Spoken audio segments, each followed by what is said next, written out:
Magandang araw po sa inyong lahat. Bale ang ituturo ko po sa inyo ay maganda pong matutunan para kayo po ay makapag-English agad ng tama, okay? Bali ito po ay pinagpapatuloy ko lang po yung mga lesson natin sa nakaraan na kailangan niyo pong matutunan kasi ito po ay laging ginagamit sa English at saka para marami po kayong matutunan na iba pang mga salita sa English. So pinagpapatuloy ko po ngayon yung dalawang salita lamang po at makakapag-English na po kayo ng tama. Sa mga nakaraang videos po natin ay naibigay ko na sa inyo yung mga tanong na pwede niyong magawa gamit lamang po ang dalawang salita. Ngayon naman po ay hindi naman po tanong na gamit lamang ang dalawang salita. So sana inyong tapusin po at kolektahin ng itong mga videos natin na ibinibigay ko kasi napaka-importante po at gamit na gamit. Okay? So umpisa na po agad natin. Gawin mo yan. Pag in English po yan, make it. Basagin mo o kaya sirain mo ito. Break it. Ayusin mo ito. Fix it. Itayo mo iyon.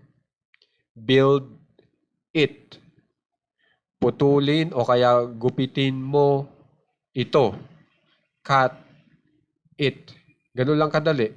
At makakapag-English na po kayo ng tama. Tapos, dalawang salita lamang po ang inyong gamit. Okay? So, kung mapapansin nyo, yung mo, hindi ko po tinatranslate kasi may batas nga po sa English na kapag nag-uutos ka ay okay lang na hindi mo i-translate yung taong inuutusan mo. At alam naman po natin, yung mo po dito ay yan yung taong inuutusan natin. Kaya hindi ko na po tinranslate. Direkta na po agad tayo dun sa pinagagawa natin na aksyon. At yan yung gawin, basagin, sirain, ayusin, itayo, putulin, gupitin, punitin, hanggang dito sa pindutin. Okay? Ngayon po, yung it po natin, may dinagdag po akong salita sa Tagalog, itong nito. Maaari nyo po yung gamitin dito sa unlock at saka sa unplug. Halimbawa, buksan mo ang lock nito. Yung nito, it pa rin yan. Unlock it. Isa pa pong halimbawa, hugutin mo ang saksak nito. Unplug it. Ganun lang po. So, meron po tayong nadagdag na Tagalog na salita na kung saan ay katumbas din po ng it. Na ang it po ay pang-isahang bagay lamang. Okay, tandaan nyo ha, pang-isahang bagay lamang at saka pang bagay lang, hindi pang tao. Okay? Ngayon po, yung spelling po ng mga action po natin dito o tinatawag na verbs ay dapat po naka-original na spelling o naka-base form na lagi ko pong itinuturo sa inyo. Tsak, sawang-sawa na po yung iba. Pero ang maganda nga po dito, may mga panibagong salita na ibinibigay ko po na yun naman po ang dapat yung tandaan. Okay, doon sa mga laging nanonood, itong make hanggang dito sa press. Okay, mga panibagong salita yan na dapat yung matandaan para kayo po ay makapag-utos gamit lamang ang dalawang salita. Para marami po kayong may utos. Di ba? So, bali po, naka-original na spelling po yung ating verbs o action dahil po yan, ito po ay kapartner ng pronoun na mo. Okay? Pag gumamit tayo ng you, ang ating verb ay dapat naka-original na spelling o naka-base form.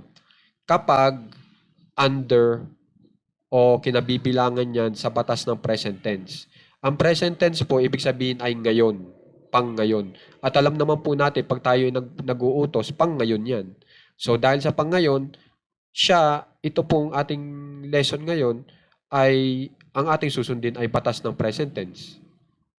At ang batas po ng present tense, pag gumamit ka ng you, dapat yung verb na gagamitin mo ay naka-base form o naka-original na spelling.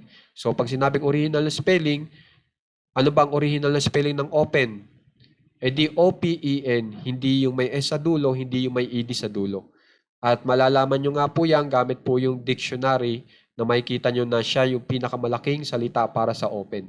Yung open, yung may ED, yung opens, yung may S, yung po ay medyo maliit po yung salita niya kaysa sa original. So yan yung mga dapat yung tandaan. Okay, so sana makikipractice po itong ating aralin ngayon at makikitandaan doon sa mga laging nakasubaybay para mas dumami pa po ang inyong kaalaman sa pag-uutos. Okay? So maraming salamat po sa laging panonood at sana po pag-aralan ng maigi. At maraming salamat nga pala po doon sa mga nagsasubscribe para magbigay ng tulong sa ating page at doon po sa gusto magbigay po ng send a gift.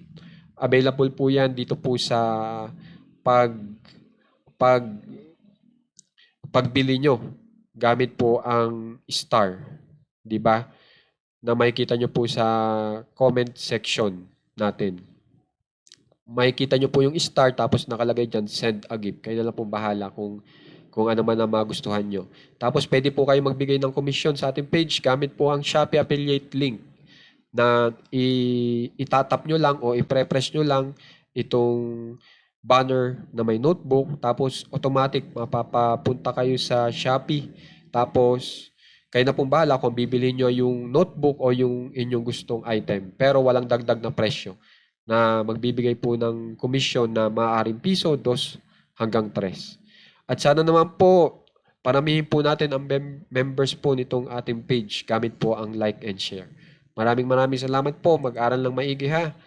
Okay, so kung meron pa rin akong may dadagdag pa, idadagdag ko para lang mas gumaling pa po kayo sa pag-uutos. Maraming salamat po.